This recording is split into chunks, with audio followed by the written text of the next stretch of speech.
Hello, good morning everyone. Welcome to Odia Teaching Tutorial Series. तो आज आम पंचसखा जुगर अन्य जड़े प्रवक्ता जहाँकर नाम जगन्नाथ दास तांको संपर्क आज आम आलोचना करवा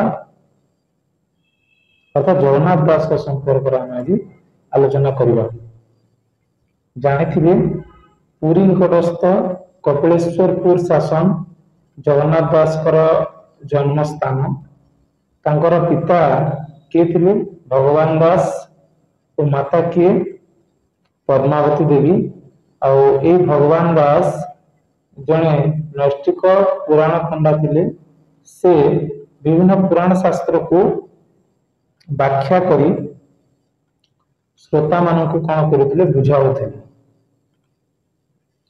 आमानकर जिते भी पंचसखा जुगर कवि मान अच्छा समस्त इष्ट देवता होती कि जगन्नाथ बापा जन नैष्टिक पुराण पंडा थे से विभिन्न पुराण शास्त्र को कौन करते व्याख्या करी अर्थात वर्णना कर श्रोता मान को बुझाऊे श्री चैतन्य कौन ये श्री चैतन्य पुरी धाम को केवे आसिले 1510 ख्रीष्टाब्द जिते आसिले से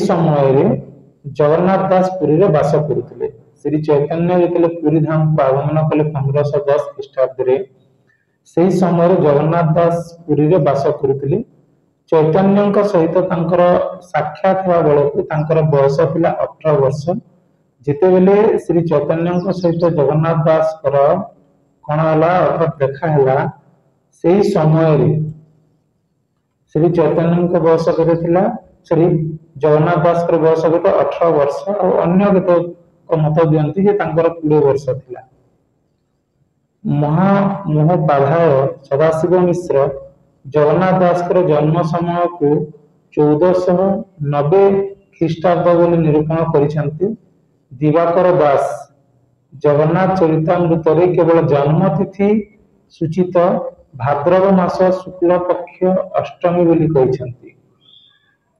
महामहोपाध्याय सदाशिव मिश्र जन्म को 1490 कहते और दिवाकर दास जगन्नाथ चरितामृत रे केवल जन्म तिथि सूचित कर भाद्रव मास शुक्ल पक्ष अष्टमी बोली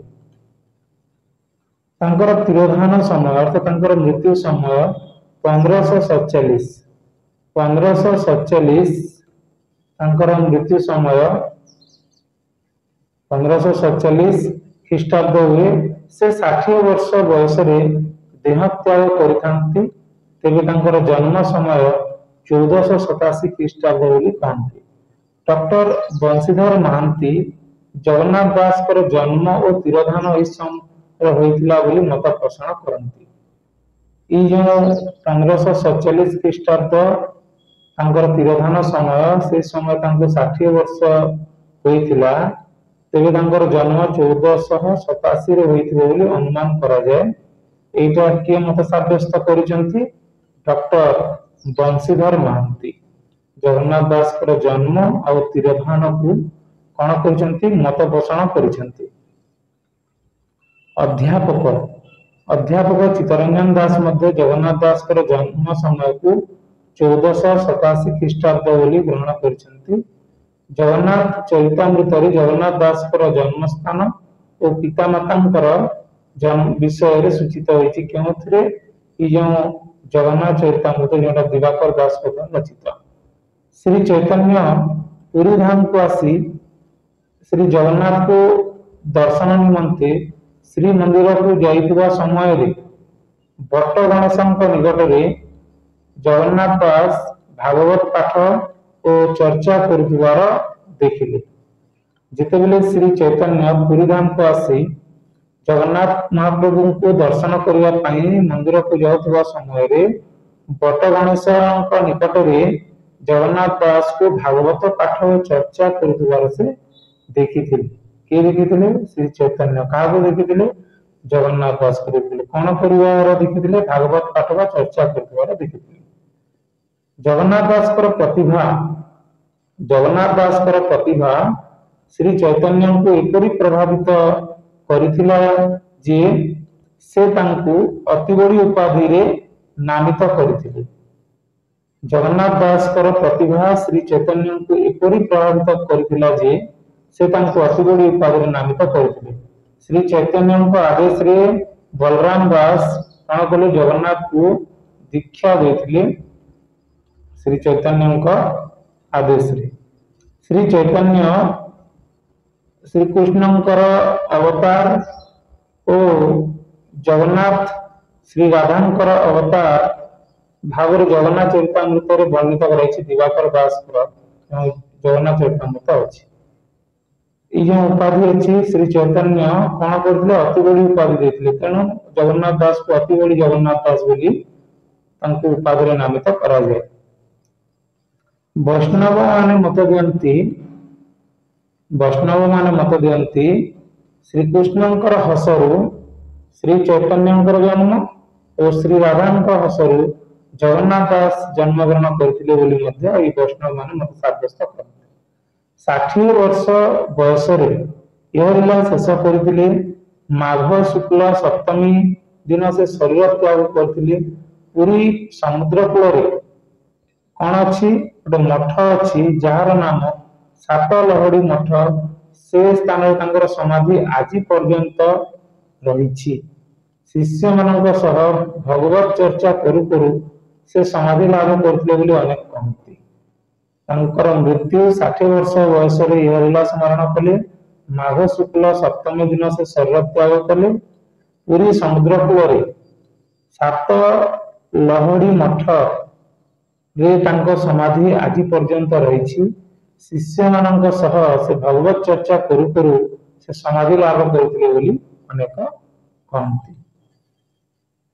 चलंतु जानिबा तांको रचनावली संपर्क रे। तांकर अनेक गुणे रचना थिला, जेपरि श्रीमद् भागवत, तुलाभना, दारु ब्रह्म गीता, अर्थ कोइली, रोहिणी स्तुति, गज स्तुति, आसंड दलन, इतिहास पुराण, महाभारत, मन शिक्षा, दही खेल, गुप्त भागवत, दीक्षा संवाद, शैवागम भागवत, षोल चौपदी, श्रीनाम चंद्रिका, अनामय कुंडली, पद्मपाद सुधानिधि, ध्रुव स्तुति, शून्य भागवत, भूगोल एकादश स्कंद, ब्रह्म गीता, नित्य नीलांद्री विलास, सुधात्र, गुरु प्रणाली, श्रीनाम चंद्रिका, द्युतिबोध, नीलगिरी ध्यान, उषा परिणय, कालीय दलन,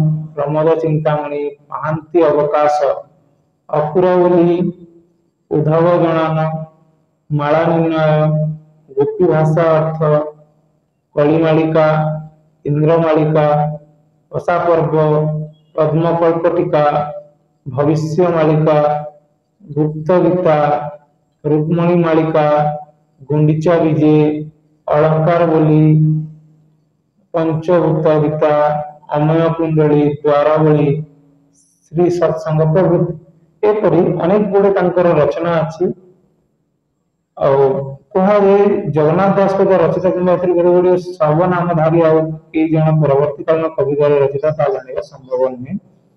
चलतु तांकर जो केतोटी अनेक गुड़े जो रचना रहा ता मधुर केतोटी गुरुत्वपूर्ण रचना आलोचना करबा। जेमिति तांकर श्रीमद् भागवत जानिथिबे। श्रीमद् भागवत बा ओडिया भागवत ओडिशार घरे घरे परिचित बोली ए कथा समस्त जानिथिबे। समस्तंकर घर रे महाभारत देखिबाकू सॉरी ए श्रीमद् भागवत देखिबाकू मिले।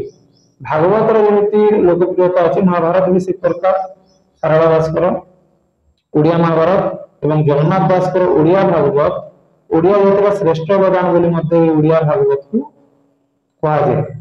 तांकर ग्रंथ गुड़िक अत्यधिक लोकप्रिय अर्जन करथिला और समय एक प्रकार थिला ए भागवत जानिथिबा लोकन को लोक शिक्षित बोली कहउथिले एवं जेतेबेले विवाह करा जाउथिला सेही विवाह वेदी रे मध्य भागवत पढ़ी पारुथिबा लोकन को शिक्षित बोली कहा जाउथिला। आ मृत्यु समय रे मध्य ए भागवत को पढ़िले स्वर्ग को गमन करंती बोली अनेक लोकनकर विश्वास रहिछि एवं आज पर्यंत से विश्वास चालुछि। संस्कृत भागवत बेले यहाँ द्वादश स्कंद विशिष्ट किंतु जना जाए जे केवल एकादश स्कंद पर्यंत रचना करिया परे जगन्नाथ दास स्वर्गारोहण करे। केवल एकादश स्कंद पर्यंत जगन्नाथ दास रचना करिसंती। द्वादश स्कंद रचित करिसंती किए महादेव दास को द्वारा रचित द्वादश स्कंद ओडिया भागवत ओडिया नवाक्षरी छंद रे रचना कले जगन्नाथ दास का नाम रे। भागवत द्वादश स्कंद समाप्त होइथिबारु जगन्नाथ दास कर भागवत अपूर्णता लक्ष्य करी महादेव दास कण कले द्वादश स्कंद को ओडिया नवाक्षरी छंद रे रचना कले जगन्नाथ दास का नाम रे। महादेव दास को मतरे एकादश स्कंद रे श्री कृष्णंकर देहांत परे जगन्नाथ दास आउ देह धरी रही पाले नाही। गभीर दुख रे म्रियमाण होई और दुख रे भांगी पड़ी श्री कृष्णंकर पथ अनुसरण कले। महादेव दास का भाषा रे कृष्ण संगति जगन्नाथ चलिले गोलोक जे पथ अर्थात कृष्णंकर संग जगन्नाथ मध्ये चलिले स्वर्गारोहण ए प्रकार कहा जायछि। एकादश स्कंद किए लिखिଛନ୍ତି जगन्नाथ दास। द्वादश स्कंद तांको जगन्नाथ दास का नाम रे किए लिखिले महादेव दास। द्वारिका दास परवर्ती कालीन कवि जगन्नाथ दास पर भागवत टीका स्वरूप त्रयोदश स्कंद से रचना करथिले। नवाक्षरी छंद कहले प्रत्येक कवितार प्रत्येक पादर अक्षर संख्या 9। 13टी अध्याय समाप्त ग्रंथर भणितर अनेकत्र द्वारिका जगन्नाथ दास नाम रही। भणिता लक्ष्य करी दुईटी जगन्नाथ दास भागवत त्रयोदश स्कंद रूप ग्रहण करते किंतु संपूर्ण रूप भ्रमात्मक एक कथा। द्वारिका दास त्रयोदश स्कंद जगन्नाथ दास भागवत टीका ग्रंथ रूप विवेचित हुए। श्रीक्षेत्र पुरी निकटवर्ती वामदेवपुर शासन निवासी किए थे दीनबंधु खारंगा नामक जड़े प्रसिद्ध भक्त और पंडित संस्कृत भागवत आखिरी को अनुवाद करते। गुरुत्वपूर्ण प्रश्न हो पारे जे किए संस्कृत भागवत को अनुवाद करते नाम है दीनबंधु खारंगा। किए एकादश स्कंद लिखिं जगन्नाथ दास एकादश किए द्वादश स्कंद लिखिं नाम है महादेव दास। किए त्रयोदश स्कंद लिखिं नाम है द्वारिका दास और महादेव दास। ए प्रकार 3टी प्रश्न 4टी प्रश्न हो पारे। दीनबंधु खारंगा संस्कृत भागवत आखिर को अनुवाद करथिले मध्य से एते जनप्रियता हासिल करि पारि नांती। देखंतु भागवत गुजरी रागर प्रत्येक पादर नवाक्षर होइतिबारु आ पाठ करबाको सहज सुनिबा पई श्रुति मधुर आउ एहा सहज रे उभय पाठक श्रोता मुखस्थ होई जाय भाव प्रकाश मध्य करि हुए।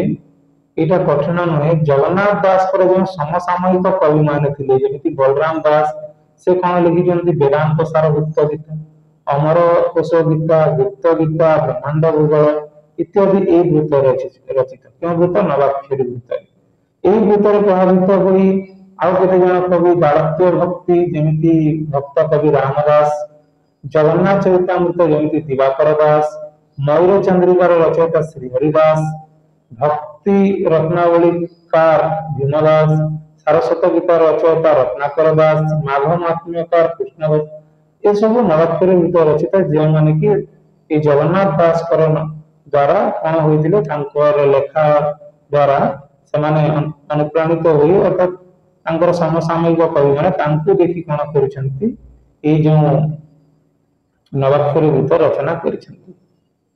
अष्टादश शताब्दी महादेव दास निजर सकल रचना वृत्त ग्रहण करनी।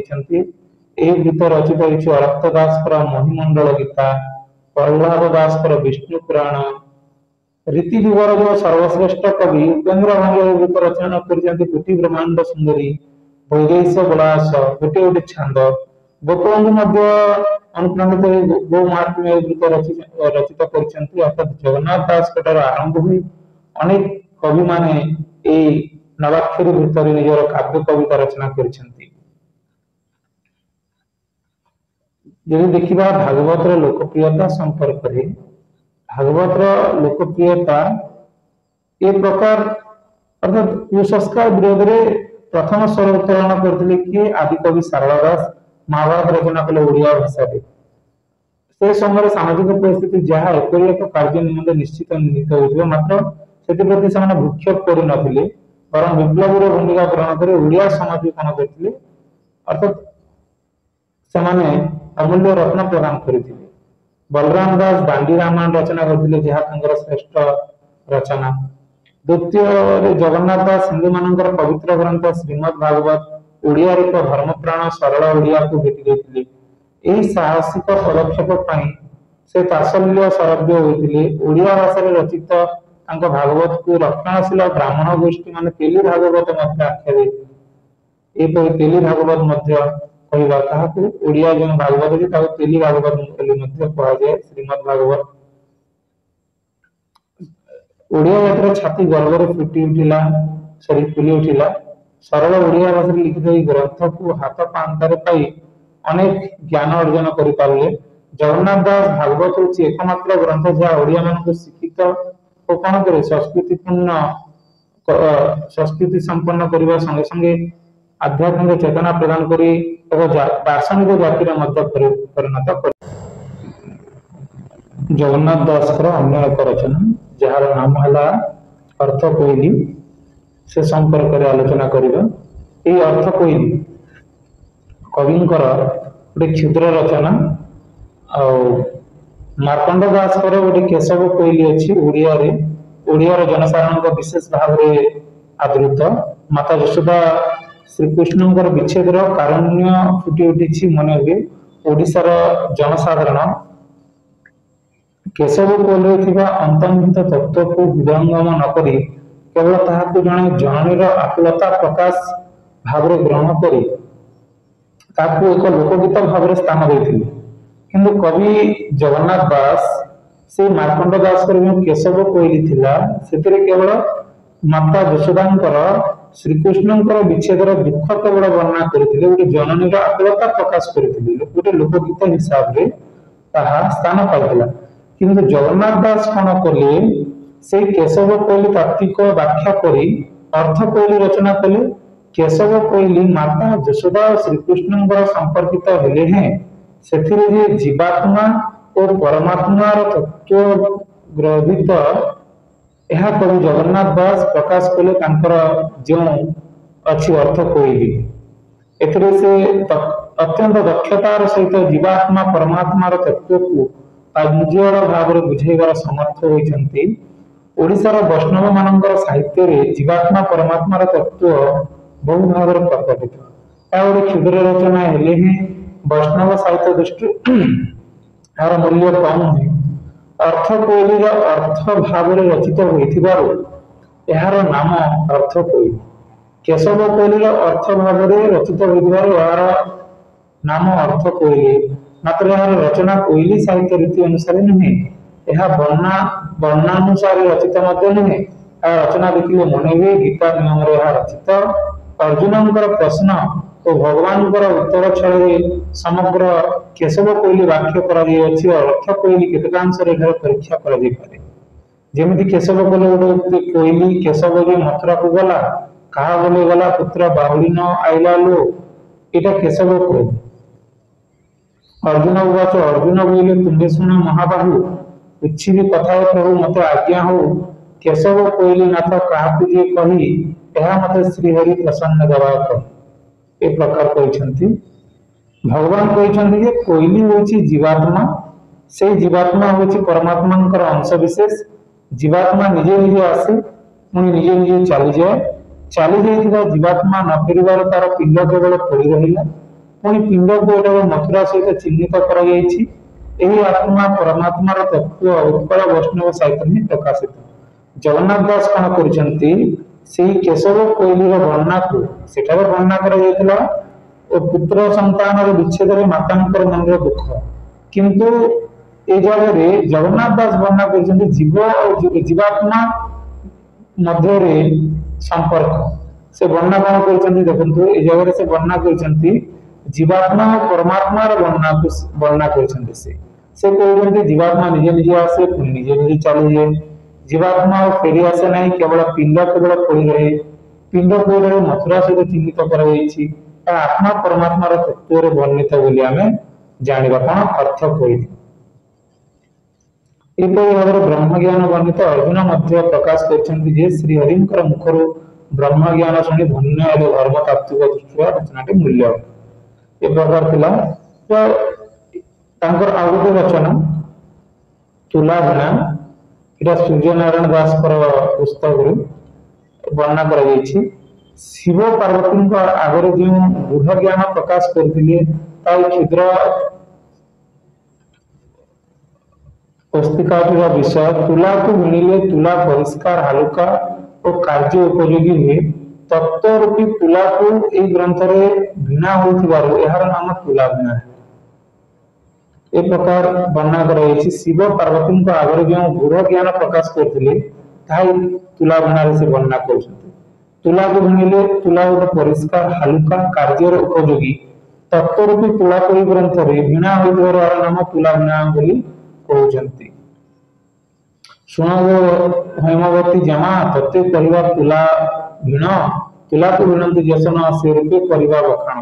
ଏ ପ୍ରକାର ଜଗତର ଉତ୍ପତ୍ତି ସମ୍ବନ୍ଧରେ ଶିବ ପଚାରିବାରୁ ଶିବ କହୁଛନ୍ତି। ଏ ପ୍ରକାର ତାଙ୍କର ପ୍ରସଙ୍ଗ ରହିଛି। କିନ୍ତୁ ଦେବେନ୍ଦ୍ର ମହାନ୍ତିଙ୍କର ପୁସ୍ତକରେ ସେ ବର୍ଣ୍ଣନା କଣ କରିଛନ୍ତି, ସେ କହୁଛନ୍ତି ଯେ ବ୍ରହ୍ମଜ୍ଞାନ ବିଷୟକୁ ବର୍ଣ୍ଣନା କରାଯାଇଛି। ଶିବ ପାର୍ବତୀ ପ୍ରଶ୍ନ ଉତ୍ତର ବା କଥୋପକଥନ ଛଳରେ 12ଗୋଟି ଅଧ୍ୟାୟ ଏହି ତୁଲାଭିଣା ଗ୍ରନ୍ଥରେ ବର୍ଣ୍ଣିତ। 12ଟି ଅଧ୍ୟାୟରେ କଣ ଅଛି, ଯେମିତି ସେ ବର୍ଣ୍ଣନା କରୁଛନ୍ତି ମହାମନ୍ତ୍ର ନିର୍ଣ୍ଣୟ କଥନ, ମାତୃଗର୍ଭ ପ୍ରସଙ୍ଗ ଅଛି, ଉଲଟ ବୃକ୍ଷ ସଂଯୋଜନା, ପିତା ବିଜୟ ମାତରାଜ, ଏ ପ୍ରକାର ଅନେକ ଗୁଡ଼ିଏ ସର୍ବଶୂନ୍ୟ ବର୍ଣ୍ଣନ, ରାମାୟଣ ରଚିତ ବର୍ଣ୍ଣନ, ଭାରତ ଚରିତ ବର୍ଣ୍ଣନ, ହରିବଂଶ, 12ଟି ଅଧ୍ୟାୟ ଏ ପ୍ରକାର ତୁଲାଭିଣାର ବର୍ଣ୍ଣନା କରାଯାଇଛି। ଏହି ଗ୍ରନ୍ଥ ବୈଶିଷ୍ଟ୍ୟ ହେଉଛି ଯେ ଈଶ୍ୱର ଦତ୍ତ ବର୍ଣ୍ଣନା କରିବା ସମୟରେ ପ୍ରଥମ ସଂସ୍କୃତ ଶ୍ଲୋକ, ତାପରେ ଓଡ଼ିଆ ପଦ୍ୟ, ତାପରେ ଓଡ଼ିଆ ଗଦ୍ୟ ତତ୍ତ୍ୱକୁ ବୁଝାଇଛନ୍ତି। ଗଦ୍ୟର ବର୍ଣ୍ଣନା ଅତ୍ୟନ୍ତ ସଂକ୍ଷିପ୍ତ। ଗ୍ରନ୍ଥର ଆରମ୍ଭରେ କବି ଏ ପ୍ରକାର କଣ କରିଛନ୍ତି, ନିରଞ୍ଜନକୁ ବର୍ଣ୍ଣନା କରିଛନ୍ତି। ଜନସାଧାରଣଙ୍କର ହିତ ଉଦ୍ଦେଶ୍ୟରେ ପାର୍ବତୀଙ୍କ ଆଗରେ ଶିବ ଏପରି ଭାବରେ ବ୍ରହ୍ମଜ୍ଞାନ ପ୍ରକାଶ କରିଥିଲେ, ଯାହାକୁ ତୁଲାଭିଣା ନାମ ଦେଇ କବି ରଚନା କରିବା ପାଇଁ ଭଗବାନ କରୁଣା ଭିକ୍ଷା କରିଛନ୍ତି। ତାପରେ ପାର୍ବତୀ ସଂସାର ସୃଷ୍ଟି ବିଷୟରେ ଶିବଙ୍କୁ ପ୍ରଶ୍ନ କରିଛନ୍ତି, ଶିବ ମଧ୍ୟ ତା ଉତ୍ତର ଦେଇଛନ୍ତି। ଦେଖନ୍ତୁ ପୁଣି ତାଙ୍କର ଅନ୍ୟ ଗୋଟେ ରଚନା ଦାରୁ ବ୍ରହ୍ମ ଗୀତା। ଏଇ ଯୋଉ ଦାରୁ ବ୍ରହ୍ମ ଗୀତା, ଏଇଟା ନବାକ୍ଷରୀ ବୃତ୍ତ ରଚିତ। ଏହାର ପ୍ରତ୍ୟେକ ପାଦର ଅକ୍ଷର ସଂଖ୍ୟା 9। ଏଇଟା ନବାକ୍ଷରୀ ବୃତ୍ତ ରଚିତ। ଏଥିରେ 3ଗୋଟି ଅଧ୍ୟାୟ ରହିଛି। ସୁଖ ପରିଚିତ ସମ୍ବାଦ ଛଳରେ ଶ୍ରୀକୃଷ୍ଣ ସର୍ବତ୍ୟାଗ, ନୀଳଗିରି ତାଙ୍କର ଦାରୁ ବ୍ରହ୍ମ ସ୍ଥାପନ, ଶବର କର୍ତ୍ତୃକ ପୂଜା ଉପାସନା, ଗଣପତିଙ୍କ ଦ୍ୱାରା ମନ୍ଦିର ନିର୍ମାଣ, ଏଥିରେ ସଂକ୍ଷେପରେ ବର୍ଣ୍ଣନା କରାଯାଇଛି ତାଙ୍କର ଦାରୁ ବ୍ରହ୍ମ ଗୀତା, ଯାହାକି ନବାକ୍ଷରୀ ବୃତ୍ତ ରଚିତ, ଯେଉଁଥିରେ 3ଟି ଅଧ୍ୟାୟ ଅଛି। ତୁଲାଭିଣାରେ 12ଟି ଅଧ୍ୟାୟ। ଦାରୁ ବ୍ରହ୍ମ ଗୀତାରେ 3ଟି ଅଧ୍ୟାୟ ରହିଛି, ଯେଉଁଠାରେ ଶ୍ରୀକୃଷ୍ଣଙ୍କ ସର୍ବ ସୁଖ ପରିଚିତ ସମ୍ବାଦ ଛଳ, ନୀଳଗିରି ତାଙ୍କର ଦାରୁ ବ୍ରହ୍ମ ସ୍ଥାପନ, ଶବର କର୍ତ୍ତୃକ ପୂଜା ଉପାସନା, ଗଣପତିଙ୍କ ଦ୍ୱାରା ମନ୍ଦିର ନିର୍ମାଣ, ଏସବୁ ଦାରୁ ବ୍ରହ୍ମ ଗୀତାରେ ବର୍ଣ୍ଣିତ ରହିଛି। ତାଙ୍କର ଗୋଟେ ଅନ୍ୟ ରଚନା ଅଛି ଯାହାର ନାମ ଗଜ ନିସ୍ତାରଣ ଗୀତା। ଏଇଟା ଗୋଟେ କ୍ଷୁଦ୍ର ରଚନା। ଶ୍ରୀ ଜଗନ୍ନାଥଙ୍କର ମହିମା କୀର୍ତ୍ତିତ। ଏକଦା ଗଭୀର ଜଳରେ କୁମ୍ଭୀର ଗ୍ରାସରେ ପଡ଼ିଥିବା ଗଜରାଜଙ୍କର କରୁଣ ଆବେଦନ ଶୁଣି ଶ୍ରୀ ଜଗନ୍ନାଥ କିପରି ଚକ୍ର ପ୍ରେରଣ କରି ତାଙ୍କୁ ଉଦ୍ଧାର କରିଥିଲେ ତାହା ଏହାର ଉପଯୋଗ୍ୟ ଗଜ ନିସ୍ତାରଣ ଗୀତା।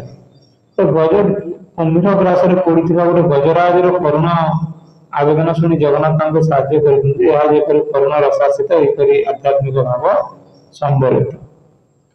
ଗଜର କଥା ଆବେଦନ ଶୁଣିଛନ୍ତି ଆଉ ତାଙ୍କୁ ସାହାଯ୍ୟ କରିଛନ୍ତି ଚକ୍ର ପଠାଇ। ମୃଗୁଣୀ ସ୍ତୁତି। ମୃଗୁଣୀ ସ୍ତୁତି ଏହା ଗୋଟେ କ୍ଷୁଦ୍ର ରଚନା। ବଳରାମ ଦାସଙ୍କର ମୃଗୁଣୀ ସ୍ତୁତି ଅଛି। ଏହା ମଧ୍ୟ ଲୋକପ୍ରିୟତା। ଏହାକୁ ଆଷାଢ଼ ଶୁକ୍ଳ ବାଣୀରେ ରଚିତ। ଏ ଉଭୟ ସଂସ୍କୃତ ଶ୍ଲୋକ ଓଡ଼ିଆ ପଦର ସମାହାର ଏଥିରେ ରହିଛି। ସଂସ୍କୃତରେ 3 ଶ୍ଲୋକ, ଓଡ଼ିଆରେ 9 ପଦ। ଘୋର ଅରଣ୍ୟ ମଧ୍ୟରେ ମୃଗୁଣୀ ଭୟଙ୍କର ବିପଦରେ ପଡ଼ି ସଂକଟ ନାଶନ ନିମିତ୍ତ ଜଗନ୍ନାଥଙ୍କୁ ଜଣାଇଛି ତାର କାତର ଉକ୍ତି। କି ମୃଗୁଣୀ ଯେତେବେଳେ ବିପଦରେ ପଡ଼ିଛି ତାହା ସେ ଜଣାଇଛି ମହାପ୍ରଭୁଙ୍କୁ। ଭୟ କାତର ମନରେ ମୃଗୁଣୀ ଚିନ୍ତା କଲା ଗୋବିନ୍ଦ ଗୁଣମଣି। ଆହେ ପ୍ରଭୁ ଜଗତର ଜନବନ୍ଧୁ, ଦୀନ ଉଦ୍ଧାରଣ କରୁଣା ସିନ୍ଧୁ। ତୁମ୍ଭେ ଦୁଃଖ ସିନ୍ଧୁ କରୁଣା କଲେ କରିପାର ବିନ୍ଦୁ। ରଖ ବା ନ ରଖ ଆଉ ଆଶ୍ରୟ ନାହିଁ କଳାଙ୍କ। ଏ ପ୍ରକାର ଭଗବାନଙ୍କୁ ସେ କଣ କରିଛନ୍ତି, ସେ ମୃଗୁଣୀ ବଣରେ ପଡ଼ି ଭଗବାନଙ୍କୁ ସାହାଯ୍ୟ ପାଇଁ ଭିକ୍ଷା ମାଗିଛି। ଏହା ବର୍ଣ୍ଣନା ଅଛି ମୃଗୁଣୀ ସ୍ତୁତି। ମନ ଶିକ୍ଷା ଗୋଟେ ତାତ୍ତ୍ୱିକ ଗ୍ରନ୍ଥ ରଚନା। ବିଚଳିତ ମନକୁ ଶିକ୍ଷା ଦେବା ନିମନ୍ତେ ଏଥିରେ ପରାମର୍ଶ ଦେଇଛନ୍ତି କବି ଜଗନ୍ନାଥ ଦାସ। ମଧ୍ୟ ଏଥିରେ ବୈଷ୍ଣବ ଧର୍ମ ଦର୍ଶନ ବୈଷ୍ଣବ ଲକ୍ଷଣ ଶ୍ରେଷ୍ଠତା ପ୍ରତିପାଦନ କରିଛନ୍ତି। ମନ ଶିକ୍ଷା ଏ ପ୍ରକାର ଆମେ ଯାହା ବି ଆଜି ଆଲୋଚନା କଲୁ ଜଗନ୍ନାଥ ଦାସଙ୍କ ସମ୍ପର୍କରେ ଥିଲା। ତାଙ୍କର ଶ୍ରୀମଦ୍ ଭାଗବତ ହଉ, ତୁଲାଭିନା ହଉ, କିମ୍ବା ତାଙ୍କର ଯେଉଁ ଅଛି କଣ ଶ୍ରୀମଦ୍ ଭାଗବତ ହଉ, ଅର୍ଥ କୋଇଲି ହଉ, ତାଙ୍କ ବିଷୟରେ ଯାହା ବି ଆଜି ପଢିଲୁ ଏଥିରେ ଅନେକ ଗୁଡ଼ିଏ ପ୍ରଶ୍ନ ଆସିପାରେ ପରୀକ୍ଷା ପାଇଁ। ଆଉ ଆଶା କରି ଏଇଟା ସମସ୍ତେ ବୁଝିପାରିଥିବେ। ଧନ୍ୟବାଦ।